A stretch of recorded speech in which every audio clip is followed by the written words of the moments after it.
Good evening. Still here in the Hostage Diaries, wondering if I'll ever escape. Constant parameters of just being, not necessarily knowing. It's just so infuriating. I mean, literally, so many years of captivity. I mean, intermittent periods of conscious existence, whereas nothing really occurs other than I get placed in a schematics of survival mechanism. The problem is, I've had this desire to try and fulfill the parameters of true existence for a while and not able to accomplish anything. It's always, just getting by. What's the skirt steak way, the cheapest Jew down limbo we can go, and just keep it barely alive. But the problem is, even here, that's one of the reasons this society isn't as obviously Savannah's more of a free. It's probably because of the school. If I had money, I could probably get something accomplished here. That's why I haven't been able to get a job. And Aspen's control, you have to have obviously. So obviously Savannah's a bit more of a free thinking society because of the school nearby. So therefore, I'm unable to get anything accomplished. So I spent 2 years sitting in this garage. 2 years. Do you understand? 2 years. For that, 4 years in Aspen. Nothing really accomplished. I was a hostage. Straight up hostage. Nothing more. I mean, it was smart engineered hostage, but that's all I was. I mean, I went to 0 parties. I made 0 friends. Met a lot of people. 0 parties, 0 friends, 0, but I always had to be the cosmetic. It was what a fucking joke. I mean, Crown Mountain, you're a big pile of steaming shit as far as I'm concerned. Fuck your organ bank, fuck your blood transfusion, fuck your whatever. Worst, I mean, just before that, 2 years and 3 years in Jackson, Wyoming. Didn't really do anything there. I had a job, but I mean, nothing. I mean, existence. I haven't had literally a date in like 7 years. I mean, I haven't really had a friend. Well, probably I've never had a friend. And back in college, or post-college, but it just seemed to, it's just really bizarre existence. Mostly notably because I've been real poor. Always. Obviously, the known commodity. So we got to come up with reasons why. Because I'm not a total, there's something really wrong. Well, the game was always keep away the bitches. They wanted to keep the bitches away from me. That was it was the child, I guarantee it. It goes back to the Reister twins from Buffalo, New York that moved next door to me, whose father worked for ExxonMobil. And that freaked them out. Freaked out everything. So, that just stoked the fire. Exxon, of course, is probably the worst. See, Exxon, if we wouldn't be, the problem is we are so weak and vulnerable, worth so much. We are worth billions, literally billions of dollars in global assets. Multiple billions of dollars in global assets. Many multiples of billions of dollars in keys for access. But we are like living in this chump little, just horrific existence. Well, I mean, it's a normal existence. But if you're somebody that's worth billions of dollars and you're a known commodity, they're going to find a way to fuck you. And they did with me. They fucked me every which way but loose. Literally. I mean, honestly. All up and down, left and right, every which way. But I didn't even know I was getting fucked most of the time. It was just, it was the whole matador sort of mentality, and I had no idea. I was in a coma, didn't understand the rules of the game or what was going on, this whole thing. First of all, most people don't have anything to give. Most people don't have, most normal people can't really donate. And so there's really no, they're just thrown into it and they're churned into the system. But with me, it was a downward spiral. They even had a band. There was a band I remember called Math that ended up to changing its name into Downward Spiral. And that's kind of how I've been.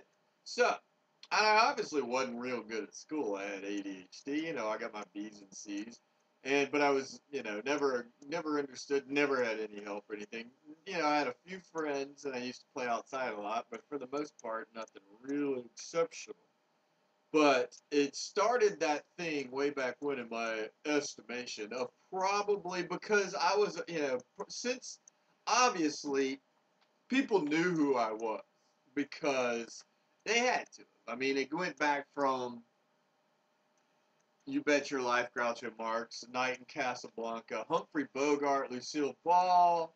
Then they had the toy film there when I was a kid. Bad News Bears, E.T. kind of had some twinges of it. The Drew Barrymore whole thing screwed me. I paid a lot for that. Well, it's always if you're vulnerable. That's the problem. I'm not allowed to grow up.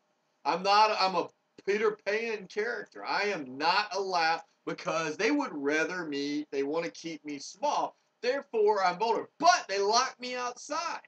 I'm locked out to where, well, now I don't do anything. I just sit here and wait to die. That's my life. I'm not going to have any kids. I'm just going to wait to die. They completely gutted me. There's nothing left of me. They've eaten me. They even use the skeleton for osteoporosis medicine. So I'm nothing but dust in the wind. I mean, they have chewed me down, eaten me every which way but loose, and I'm getting nothing out of it. I mean, my pimps gave me that. But see, my pimps didn't even get paid. Their pimps it's a pyramid scheme of pimps that are drilling into my body, which is going on, basically. And it's the limbo slaughterhouse, Johnsonville brats. But, well, the thing is, now that I'm still alive, my family is still held there by a thread. Once I get chopped off, the rest of it starts. I honestly think that's what's going to happen. So, I'm trying to figure out, there's a lot of little wars that were going on. There's a lot of little factions. But the problem is, like I said, I'm a big known commodity since I was a kid. And I was kind of just a normal kid, that sort of thing. But I didn't really realize that things were being inflicted upon me. Most notably, it seems that when the things that seem to have stuck were the JV and obviously the segregation was Beluso McDonald's. Well, honestly, okay, Baton Rouge was playing the big tough kids. It was always the Baton Rouge capital city, and they wanted to kill all the Rubes, and we were obviously a Rube from the bite or from the country. So we were gonna, they regardless of us being they didn't care. It didn't matter because vulnerable and weak. We were vulnerable and weak, and I don't know if anybody knew what was going on. I had friends that were parents worked at Exxon, and obviously Exxon was utilizing our energy in some way. It had to go back to the Juan Valdez, the Exxon Valdez, all that sort of thing. I don't know exactly how it works. I'm not sure of how the whole thing works, but obviously once it ties into, I don't know. Like I said, I'm sure there's some way of working this whole thing out, but it's basically extracting energy and redistributing it, refining it, and sending it off. So it's like pulling energy out of me because Louis from Louisiana, therefore the natural resources, and then that there are chemical plants all in Louisiana, therefore the rights are given that to do that sort of thing, to where it's energy, basically. It's like the energy, it's enhanced energy is what I would probably say. The energy itself is enhanced, so the products that it produces are enhanced. Louisiana is still in a bubble, kind of like I am, because there's not a lot that goes on there, but the products that it produces. Louisiana got chopped off. It's the 49ers state. It's it's not 50 states. Well, 50 plus one. It's the 49ers. It's a gold rush. They decided that they would just sell us into slavery. and the rest of the state doesn't really care. There's a bunch of little cults. The problem is there's all sorts of little wars going on, like the split between Catholicism, Protestant, and there's English and French, there's Italian, there's Spanish, there's German, there's African, there's all sorts of different nationalities, but they're all their little agendas. But being a high value target and not understanding the value. Therefore, I always thought I was just a normal kid with, I don't know what I thought. I mean, I kind of knew something, but the ADHD kind of blended it away. So there were always little battles. But anytime anything needed to be polished, the beautician, they would figure a way to screw me over. Or I was always relegated to the middle. I was never, and I just didn't have a lot of, I don't know. I don't understand why. I was kind of shy, but I didn't have a bunch of reinforcement, to be quite honest with you. It was very cultish, it seems. And there was always friction, but I never really understood it. See, if you're just part of the normal mob, friction doesn't really matter. You can rub friction, people bump into each other. There's always friction going on. And it's normal balance. It doesn't cause a huge conflict. But with me, that's why these small events seem to avalanche and snowball because of the magnitude, like the force the mass that I provide.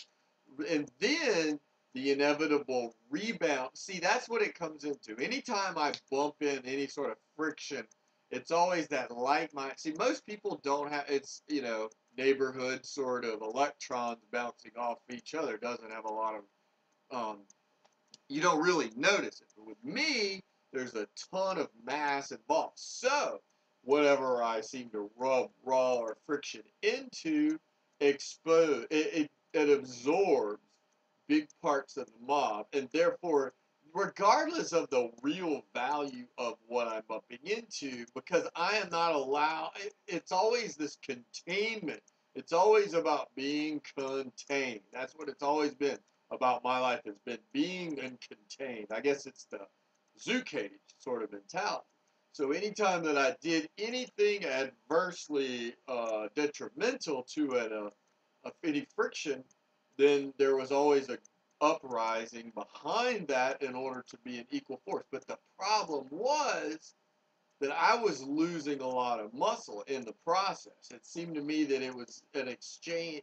It was an exchange. I think that's where it gets into the GTA, the genetic transfer agent sort of thing, to where I was, so what happened was I kept losing more and more muscle because I was getting hacked the whole time.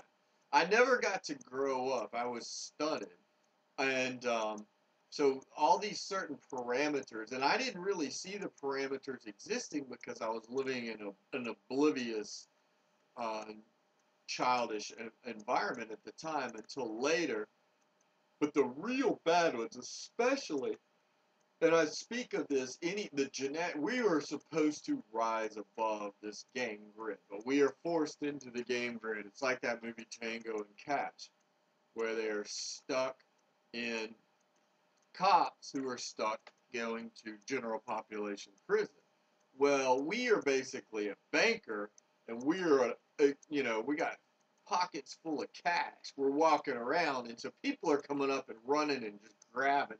But I'm locked in this game grid because I am supplying money and energy to the game, and they are addicted to it. They are desperately addicted to it because they're spending all this cash, and they're counting on the cash to keep continuing, even though I'm forced to be locked in this game grid, and so it keeps going on. So they keep to justify their existence, they have to get bigger and bigger and bigger. Like I said the other day, the guilty have to get bigger and bigger to protect themselves in case of, because they know they've got to get as big as they can, as fast as they can. It's a feedlot, a feeding frenzy. So I'm just getting hacked to death. Then they shipped me off into Texas, and obviously there were some big hacks there. The JV, junior varsity, is a huge one, and I didn't even realize it at the time. But when I get it, what happened was I keep growing, but then it starts to decline when I get pulled back down. The gravity, what it is it's like I get a harpoon, and and I'm strong enough to get for a while, but then the gravity just pulled me back down. So I would get shot with these arrows or harpoons, a bunch of them. I was getting shot. The fraternity was a really big one, being initiated last. Is a huge amount of gravity, and I didn't realize how much until they plugged it into Cornell and Manhattan Presbyterian, all these sorts of things. So it's that's a huge amount of gravity. So I go up as far as I could, and then it just starts pulling me down because I shouldn't have been hacked down so low. They should have never shot me with a harpoon, but they wanted to kill me. They thought I would be dead by now. I honestly think the people that were shooting at me never honestly thought I would live this long. Obviously, I mean, I was really tortured bad. It might not seem it. Being alone doesn't seem, you're just alone. Many years of being alone. I mean, really and I never had competent people around me. I was surrounded with babysitters and dead weight for the most part who understood what was going on to a degree. It seems, I don't know. I'd like to know what was going on. But obviously, one way of segregating me was, like I said before, the extreme poverty. Then you would create the animosity through me not being able to pull my weight and still having yeah, it was difficult because I was just frustrated. I had kind of started figuring out who I was. The more I started figuring out who I was, then they turned on the gravity and started pulling me down further and further. So as long as I acted like a real dumbass and just didn't care, didn't do it, if I was the bumbling fool and the birds are cut, then, I got a little bit of free road. But as soon as I started sobering up, they yanked that sucker and started dragging me down to drown. That's what I had been harpooned, and they started pulling me down to drown. So, I mean, like I said, I went over the other day the amount of money I was making. My entire life was looking for jobs, and I admit it, I'm just not real. I just didn't have enough pieces or something, and I was constantly, I don't know what the problem was. They wanted to make this stupid for some reason. Even though I'm supplying billions of dollars of energy, they still wanted me to learn these stupid lessons. I mean, just I never understood it. The lessons of this, I mean, and empathy. I am so sick of empathy. I mean, it's the most worthless thing I don't understand the empathy because I tried to fix a lot of the problems that empathy were caused by that. So we got these hacks, but the problem is me being hacked, the Bible, therefore me being the eldest son of this family, it's like plugging a huge amplifier into me and then amplifying the genes negatively. It's a huge negative reinforcement for my entire family now. So what it does to them is it just kind of, well, you got to figure that it was basically just trying to hold them down. It was basically tethering to a certain degree and keeping people held within, or the mental the perceptions of existence were then correlated to being this menial existence based upon the hacked genes. See, the body teaches, you should see how your eyes should see. You should hear the senses, but my senses were hacked. Feel, touch, taste, sight. So what was going on was they tried to hack me, my natural ability in the prime natural of my life. So hopefully they would drag me down far enough that I would never escape so they could bury my body so they could keep all the loot. Because they were literally they are inside me parasites digging at the muscle. Like I said, think of me like Crown Mountain, the giant mountain. Actually, my father's one of that. A Crown Mountain, a giant mountain there. But we're being dug. I've been hollowed out so much to where there's nothing left but a dome. And and they've got games going on in the dome that I pay for, you know. And so the problem is we never had any advisors once. It was all, you know, that's what I will never, ever understand. Well, it was probably because of all of these different factions. First of all, energy controls a ton of jobs in the state. So obviously, if anything ever went wrong, all they had to do was start threatening to do something with the jobs because the state never developed my father. If the state would have developed my father, the state would have turned into, I'm sure they would have built a variety of industries rather than strictly petrochemical. That's all the state has, petrochemical. And then you got the whole thing between, I was supposed to be the bank. Well, my father, and then a money exchanger, like Thomas Cook money exchanger. So they needed, and I am English, French, and Jewish. And so, well, the problem though was because I'm both of these, rather than building a bridge to the banking and to keep, they decided they wanted to, purple haze, and they blew up the bridge and started doing daredevil ramps. And then they tried to insure it, the healthcare, to make their stupid decisions. But basically, I was supposed to be a money exchanger bank. But they decided they wanted a daredevil ramp games going on. So now the bank has been unattended. So nobody ever did anything with the bank. So now other people have figured out ways to get at those assets through me. So the bank is wide open, door wide open. You can figure a way to go in and get whatever assets you need using me as the key maker or the hack to these different networks. Or basically, so what they've got to do is they take all the assets and connect through me and figure ways to chop them off, because these are still raw materials, but they're based upon birthright propensity, based upon different sorts of things. But it was manufactured to a degree, but I'm not allowed to use it because I'm a slave. I literally am a slave, hollowed out in a coma. So they started selling the shares in my body. And, well, that's when we get into enhancing their degrees and all this sorts of stuff. But it keeps growing worse and worse. I mean, we're talking exponentially worse. And time is terrible. Energy is one thing because it's just so much money being produced. While the bank that I'm supposed to be in charge of, nothing is ever happening to it. It's just chaos. You know, it's basically just free range chaos. And that's good because other people want to control the assets. So by chopping off the head, the body dies.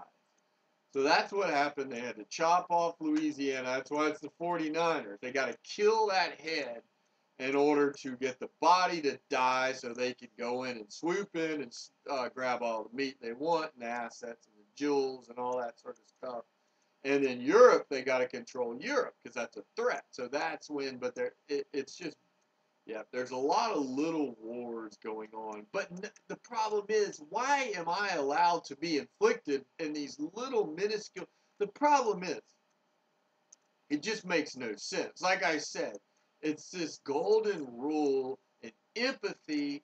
It's not financially smart. I mean, it doesn't make any sense. You're not teaching. I mean, the lessons you're teaching are basically just giving out money. It's just Mardi Gras. These extreme lessons. They want to humiliate me at any cost in order to justify seizing control. And that's also part of the desecration. So when I was initiated really low down the rank, and then that supersedes my actual blood. So what they did was, and I didn't realize this at the time, like I said, I thought I was joining a party club because I was shy and didn't really, I wanted to meet some people and I actually thought I would get to a group that would help me develop in business and things like that. But no, obviously I didn't. So what happened was it was just basically a party, but I never learned anything, and it's worthless. I mean, we're one of the, for the most part, while this is going on, but they want to prove that I am, well, it's a slaughterhouse, to be quite honest with you, but I pay billions of dollars to be destroyed. And the problem is, it would be like walking down the street, knocking somebody in the head, taking their wallet, and taking them to the meat grinder and throwing them in the meat grinder. I mean, that's basically what happened to me. I got mugged, without a doubt. I mean, bamboozled. I mean, you're telling me that I've got to figure it out. Oh, you're worth $1 billion, and I've got to figure this out once I put all the pieces together. But by the time you figure it out, we already stole it from you, so you're our slave now. Hell yeah. But hey, too bad. Hindsight's 2020. Wish you would have known. But hey, we're keeping that $1 billion, and your family, you'll never leave. You're in the Hotel California. You can never leave. All about poor judgment, and then you bribe as many people as you want. So Louisiana basically rolled over and said, come in and fuck us. Anybody that wants. They didn't care. They put on the front, but for the most part, they're a bunch of, really nothing's going on there because it doesn't make any sense to me, to be quite honest with you. So now, my possessions, and that was part of the reason why I was beaten down so low for so long, is, they got addicted. With the body, they're trying to, they figured a way to turn the body against me. It's that Lou Gehrig syndrome where your body actually works against you. So I've got to fight to make my body work because I can't, money is a cure, obviously, for me, because then I can make my body. You can always buy people, but I'm not allowed to use money. That's the Brewster's Million joke. You got to figure it out with no money, it's just the dumbest lesson in the history of the world. It's not a game. It's kidnapping. Literally. It's not a game. It's literally kidnapping. While they keep my wallet nice and clean, spending heavy.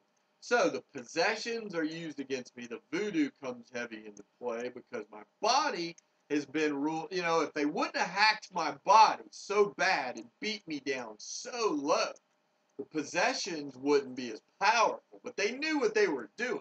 While they were, the Guns of Navarone from Louis Marks Toys, the Rock'em Sock'em Robots from Louis Marks Toys, the Stretch Armstrong from Kenner Toys, where they have the Louis Armstrong Airport in Kenner, Louisiana, the G.I. Joes, all those sorts of things that I used to have. And obviously, especially when they filmed the movie The Toy at Gotcha's and the Camelot Club, I didn't have a clue, to be honest with you. That was me. I remember when it was filmed. My friend's father was a doctor, and they used to have a picture of Ned Beatty hanging in his doctor's office because his kid had gotten sick.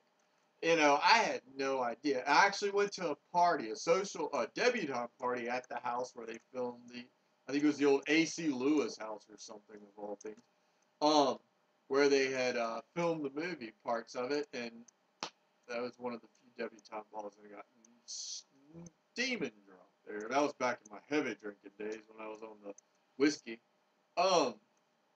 So that was, still when I was still alive, but it didn't really take effect until the gravity started. Like I said, it was the gravity started pulling me way, way down. And by the time I got, I just lost. It went really, really fast downhill. After it, I never got a good job, hardly at all. It was never anything. The only time I did have a good job, like I said, I would have probably died of a heart attack at 40.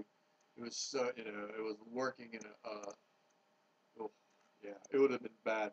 So, the many years, they erode the muscle, so the possessions that are now dispersed, and then you've got the Pennington Biomedical Genetic Laboratory. See, they're all basing it on, and you've got these different factions of Baton Rouge, which I don't know what's going on, because I don't think anybody ever really got big out of Baton Rouge. But they just, it was really strange, because it was always Baton Rouge trying to be the capital city. New Orleans I went to and got nothing out of. Literally, that should be my strength there, but I got nothing out of, I should have a home in the Garden District. I should have a table at Commander's Palace. I should be Mr. B's, but, No, nothing. You know, in New Orleans, I ended up literally starving to death. I remember walking through the streets of New Orleans. I moved there. I got a job after I had uh, done nothing in Baton Rouge, working, traveling around, and then got a job working for Jim Beam in New Orleans, and ended up meeting a girl, and I got a job at a hostel in New Orleans, and was working there. I was trying to be a writer, so I was still, that was the bridge. That's how I was being the struggling artist. So I didn't really complain because I was always being the, but it never ended. The struggling artist never ended because I didn't realize that was that was just a traversing, like on the road, or I studied the beats a lot. I studied all sorts of subversive subterranean culture. There were always people around. There were always friends in a group. I never had friends. I never had, I really never had anybody call or, never had anybody. I was basically alone. Even in New Orleans, I met very few people. I ended up working in I stayed there a while. Then I moved back to Baton Rouge. Then I moved back with some friends. Then ended up moving on my own because it was really strange there. And then ended up working like fry cook at a place, and then worked at a movie theater and a candy place. But still, like I said, nothing. Didn't meet anybody. I used to go to coffee shops. Never met anybody. Talked to a few people. I'd go to book reviews or never met anybody. Did anything. I worked at like some raves bartending. I would meet people, but like I said, never had any friends or anything. Nothing. I was always by myself. Spent a lot of time at the park reading because I didn't have any money. At night, I lived on St. Charles. I would walk. I was literally starving. I was dead broke. I ended up was starving, and I would walk through New Orleans and smell all the food. And I can remember how good it smelled, and I couldn't even afford to go get a beer. I mean, it was a treat to, like once or twice or 3 nights a week, I would be able to go get a candy bar, and occasionally I'd get like a 40 of malt liquor or something just so I could get a buzz because it was so delirious. Because I lived in a crappy room with crappy TV, basic cable if I was lucky, and just sat in there, wasted the prime of my life. This was in New Orleans. I lived 2 blocks from Commander's Palace one time. Couldn't get it. I was constantly, I lived the Craigslist. I know it's funny. I mean, I constantly was living off trying to get jobs. And then I ended up finally getting kicked out of my apartment because I got fired from one job, couldn't get another job. This was before 9/11. This was, still back in the day. And ended up having to move back to my mother's house. Oh, I spent 2 weeks sleeping outside in Mississippi in the woods. Yeah, 2 weeks at this. I borrowed a tent, and I had a little bit of money from a last paycheck after I got kicked out of, evicted from apartment because I just didn't have any jobs and didn't have any more money. Couldn't get a job. I mean, I put in a ton of applications, and then ended up moving to my mother's guest house. Another wasted year there, being in timeout. Nothing, no help, no advice. Just sit there and wait to die. My whole life, prime of my life, just wait to die. Somebody there having fun on your wallet. You can just sit there and watch TV, Mike TV. So I mean, basically, the problem is I didn't even realize what the problem was. I was so, I was drinking some back then, but occasionally, but not. It just didn't make any sense at all. I mean, something had to be wrong. I mean, I was just, obviously, I didn't really understand. I never did really understand, put the pieces together, because it just didn't sink into how bad I had been hacked.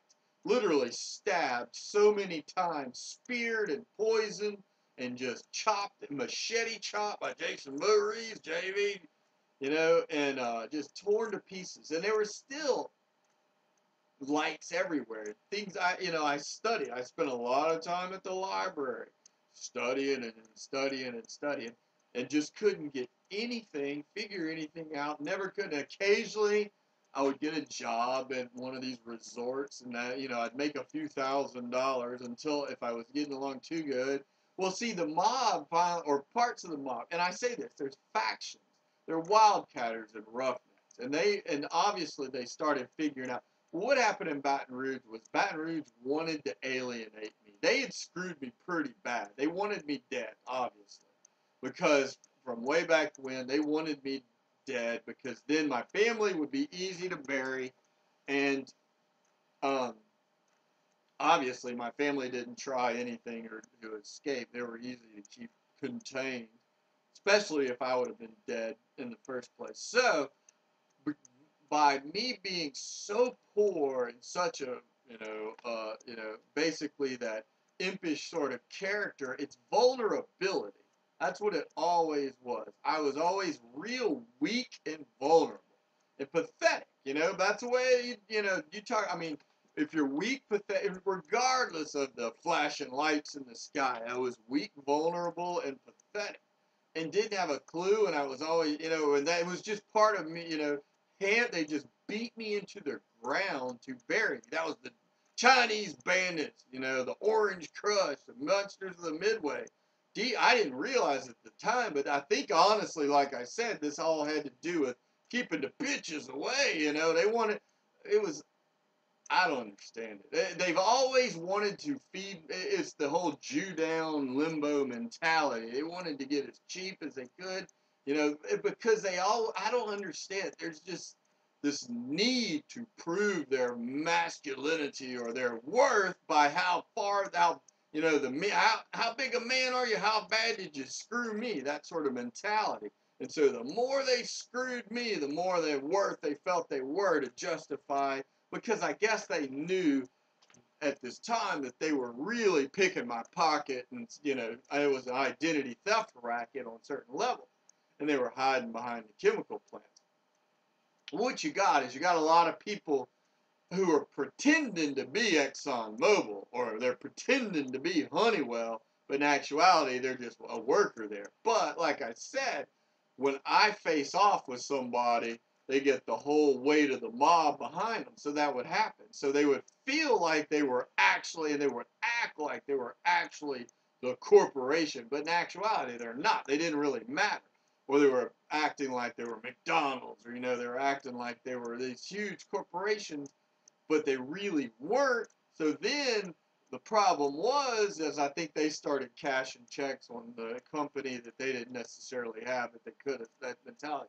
So I think the companies probably came back around and kicked them in the ass. And then it probably haunted me again even worse, theoretically. I don't know.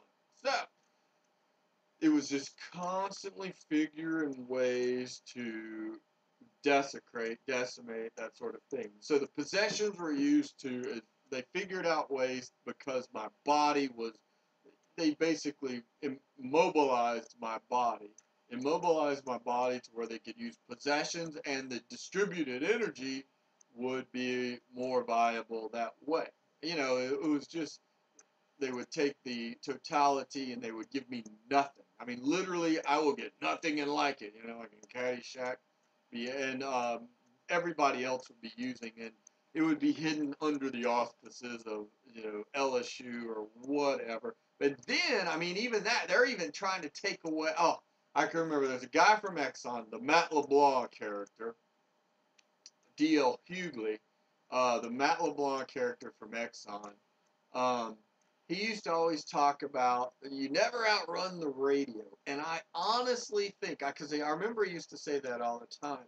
And I honestly think that's one of the lessons. That's why this 5, 6, 7 year runaround, where I got shot in Baton Rouge last time and forced out. Shot and forced out because they wanted the bounty hunter, Fox and the Hound sort of mentality, because first of all, they want to keep me away from, they knew it was the prime of my life, and they knew that I was getting smart because I had been studying a lot, and they're obviously been watching me and listening to me and reading my writing. So they knew I'd figured something out, so they shot me and forced me out, and they had to keep me down low, because they were desperate to especially keep me away from my family. My sister, it's been always trying to keep me in the caddy shack. They always want to keep me with the pets. You know, they don't want me because they, but call it handicapping or what you will. But if I'm smart enough, I finally was woken. They had beat me down. Well, what happened was I finally took a regimen of Dexedrine, and then they had to beat me down with depression. And we'll see, after I woke up, then it was back to beating me down with the mental torture in order to beat me back down into depression, in order to keep me controlled, you know, underneath the skateboard, you know, keep me down, a wakeboard or whatever you want to call me, in the coma. Weekend at Bernie's, the surfboard weekend at Bernie's, you know, the coma that they're riding around, the hot shots. So it was, I had woken up and I had shown a propensity to have a clue of what was going on. And so I got forced out of, and then I was this runaround. But now, I mean, basically, I got a degree after, I got 7 semesters at, I had to make 3.5 or above with more than 18 hours for 7 semesters. And I did, and I graduated. 18 hours, 3.5 or above for 7 straight semesters or something like that. And I did, and I graduated. But they don't care. They wanted to take my degree away, the mob, because that's too easy, you know. You know, I might escape. Well, they had invested so much in my being a slave or my being dead, one or the other. Either because I wasn't. Well, see, I think because I didn't die. I mean, they put the hard press for me to die in New Orleans or for me to die in Texas. They really pressed hard for me to die. But I didn't die, so they thought, well, he's tougher. So now we're going to have to, you know, keep it really low. Plus, well, because I had escaped that one time and I had done really good in Glacier. And when I did really good and I made a lot of friends, I was really popular. I hung out with people from all over the country and all over the world. You know, I was a manager, had a great time, made it all the way through without getting fired, which was rare for me because most of my life, anytime I'm doing good, I get viciously attacked from every side until they beat me into the ground so I get fired and get me back into my little dog cage status. That's what they got to beat me down because they got, you know, they got too much invested in me as a slave. That's what they are heavily invested in me as a slave. And there are many factions of the mob, like I said, that benefit from this. Some wildcatters, some roughnecks. Now you got legal and illegal drugs. You got musicians who plug their instruments in me, and there's all sorts of things. And then they started throwing money all around. Obviously, it was getting to be a known deal.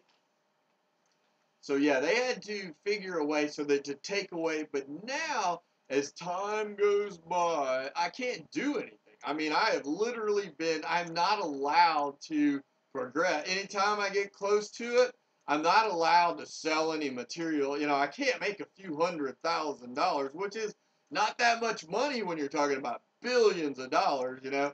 I can never have more than a few $1,000s to my existence to be basically. So I mean, it's just barely alive. I'm in a coma life support right now. I mean, literally in a coma on life support. I don't exist. I'm just waiting to die. That's all it is. I am waiting to die. Nothing more. I don't do anything. I couldn't go anywhere. I'm ignored by the media. They don't, you know, I mean, it's really smart because I'm a high value target. So I don't know exactly. Yeah, it doesn't make a lot of sense. One of the reasons I was so poor also is they wanted to keep me off the internet. So I guess this is probably freaking a whole lot of people out. Or I don't know. I think that's one of the reasons also the country had to go so far gangster. And if you look over the progress, you can see the extreme turn towards the gangster mentality. So then they had to take away all my muscle. Because I was, like I said, I was always balanced. You know, I did some stupid things. I was a wild, crazy, you know, seemingly. But I always had balance to a degree. And they didn't. They tried to drive me. Part of the reason I'm hacked is I'm programmed to be so far to one side. So the network that is contained within my genetics that affects a portion of the world, I don't know how big a portion it is, is leaning way towards this Omega side. That was good because that goes towards the gangster side, and that's where everything's been leaning. Real gangster. Even though it's seemingly a conservative area, they wanted the gangster lean. That's what it was all about. The gangster lean, the Omega, because that way it loosens up the cash and it makes up, and the lawyers, we're talking, there are a lot of lawyers involved in this, and lawyers are like predators, and lawyers are good meat grinders, so they'll tear up a lot of steak. So the gangster lean perfecting through me and then keeping me on this path has been a definite distinguishing characteristic of how society is found. See, I was always, like I said, balanced to a degree, and then I had a lot of credibility. Even though I never had a lot of friends that stuck, I have a lot of credibility. I was alone, but they had to destroy that credibility to avoid reciprocity in case I ever did. Because if I would have escaped 5 years ago, I would have been huge because I had a lot of street credibility. I had a lot of credibility in a lot of different arenas, and that scared a lot of people. So they had to, in order for their health care and their insurance, they had to desecrate me and try to get as much muscle as they could off of me by forcing me into being seemingly, oh, there's all sorts of mentality, whatever. Like I said, I play not necessarily. I'm more of a judiciary lawyer. I'm an interpreter for most part. I interpret what's been going on in my life and how it affects other people and that sort of thing. But for the most part, very judicial in my espousal. What they really wanted to do was to turn all the street against me to where I would be seen, and then throw me out there to where I didn't have any muscle of any sort of thing. So they wanted to try. I was weak all those years after being beat down. So then if I ever did finally escape, I would have been really weak and I lost any sort of muscle that I had by alienation and desecration in order to facilitate the extraction of assets. Because I've got a real, it's all about I don't know. I honestly, this is all theoretical interpretation of the criminal deviant psychology perpetrated upon me by various mob factions. And there's different levels and degrees of guilt and different levels and degrees of criminality pertaining to these. There's legal mob factions, the Roughnecks and the Wildcatters, that work within a lot of different areas. The pharmaceuticals, there's musician ones, there's there's all sorts of food services, there's liquor, all those factions. But the thing that they get, and not to mention fashion, credibility, forgery, all sorts of things that they get validated. Well, what it is, it's a communal pot of energy. So they just throw everything into it. So when I'm in there, I have, like I said, $1 billion worth of energy there. So they all want a part of it. But they don't want to pay nothing because they want to keep the party rolling, keep that ball going. But what I'm trying to do is they destroy the global banking system for the most part. And I'm trying to protect some assets internationally. So now they don't care about that. They don't care about the banks they wreck. They don't care about the kids' future. They don't care about anything. All they care about is saving their ass and keeping their cash. Literally, the mob does not care about your kids that are fucked because of the deficit. They don't care about their kids. They don't care about anything. They want to keep the party going because they want to save their ass. And they've got to destroy me because I'm the victim and the judge. And so, therefore, they don't necessarily want me. That's why it's the desperate. That's why they literally, I am on just a death leash. I am literally to death, and I can't really do it. I can't literally do anything. And obviously, Savannah's in deep because Savannah's got connections to every church, and so they're mob deep here, obviously. I'm sure they're clean as can be, but, it's real easy to control.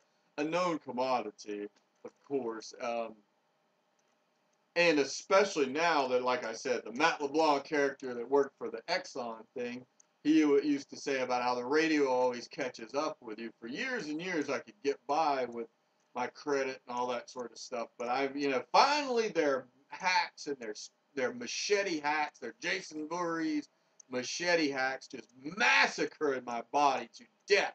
I mean, and Dungeons and Dragons, huh? Yeah, literally, it's identity theft and murder is more like it. And I wouldn't pay a fucking cent. I mean, I never believed it, but that's basically the mentality of it. But I guess when you factor in the actuarial tables and all that sort of stuff, the propensity.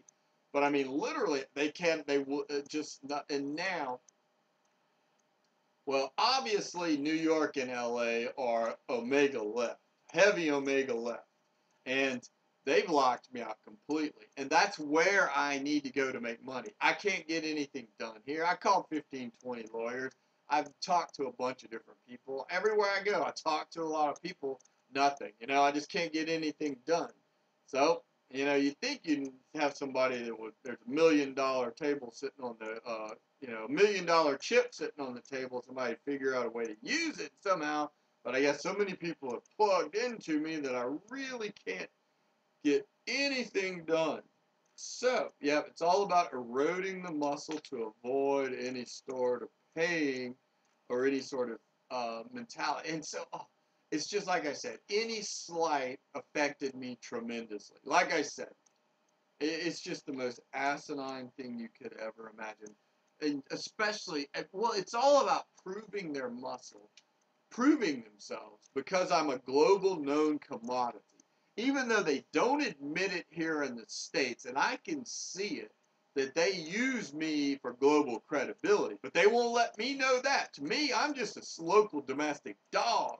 But when they're abroad, they'll flash that, look at the skins we got, look at that credibility we got there.